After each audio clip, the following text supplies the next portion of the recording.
Actually, Joseph Ellis writes really eloquently about it in either Founding Brothers or one of his other books. Madison let it be on the House for the day, and they talked about slavery for 3 days. And then he passed a motion because he was the majority and he made shit happen. They called him the scalpel. He passed a law saying, we're not going to discuss this until 1808. So they literally kicked the ball down the field for future generations. They said, we don't know what to do, and we're not going to solve it.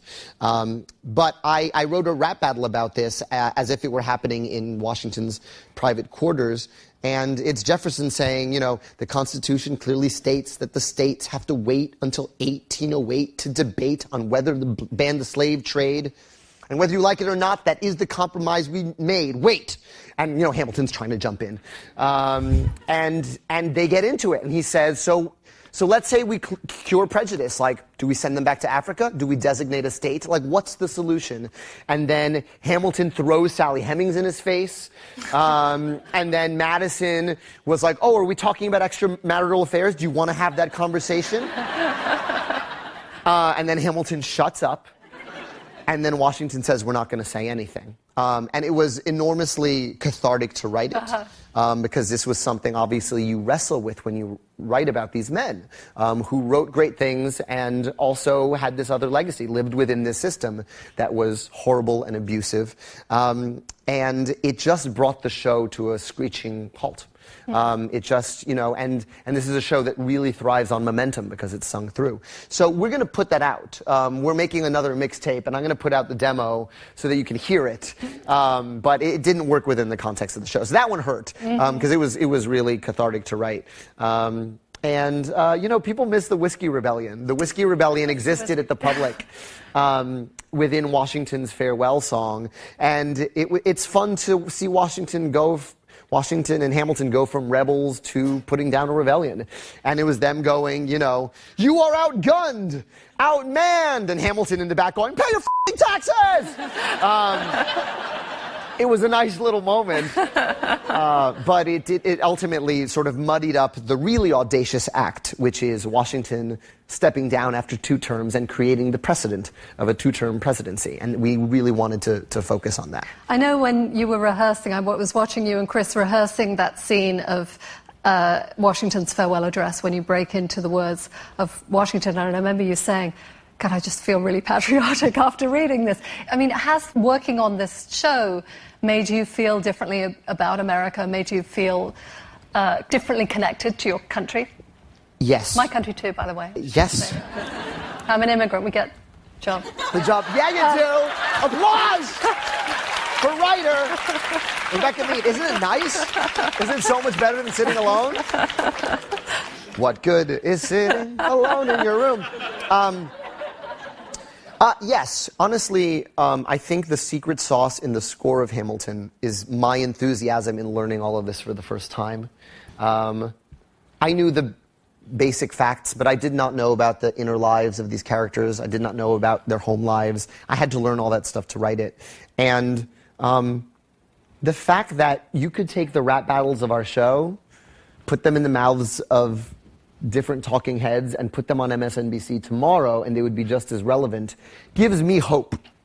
It's heartening to me to know that this was never a perfect union. It's always been striving for a more perfect union. And the beefs between Hamilton and Jefferson are the beefs we're always going to have.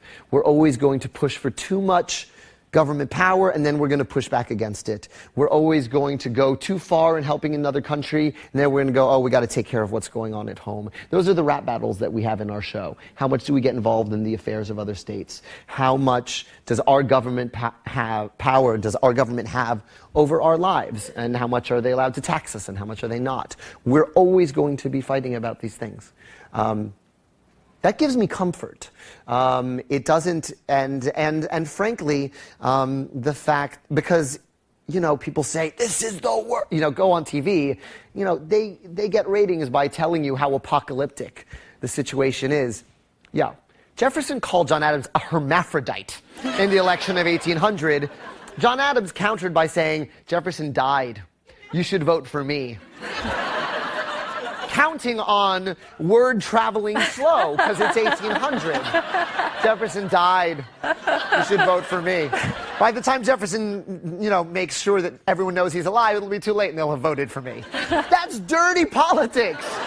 So, don't tell me that it's worse than it's ever been, because it was always bad. But here we are in another election cycle, and the show is relevant on a entirely other level, and even from the public to Broadway, there's a little change here there that amplifies the message about immigration, and there's now the point where Hamilton's foes tell him to go on back home to where he came from. Right.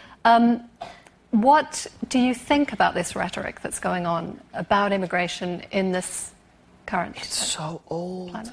It's so old. This isn't new. The one thing that writing the show has given me is real perspective.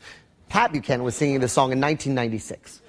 He did "The Mexicans Are Coming to Kill Us All," that famous chorus. It is an old song, and we've heard it. And there's always going to be a politician there to grab that fervor, when it's felt in public sentiment, and run with it and make a stab at it. That's about all I can say about it.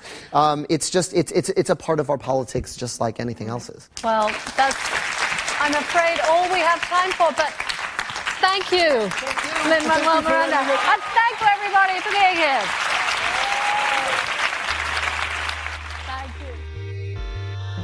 Lin-Manuel Miranda, the creator and star of Hamilton, talking with the New Yorker's Rebecca Mead at the New Yorker Festival.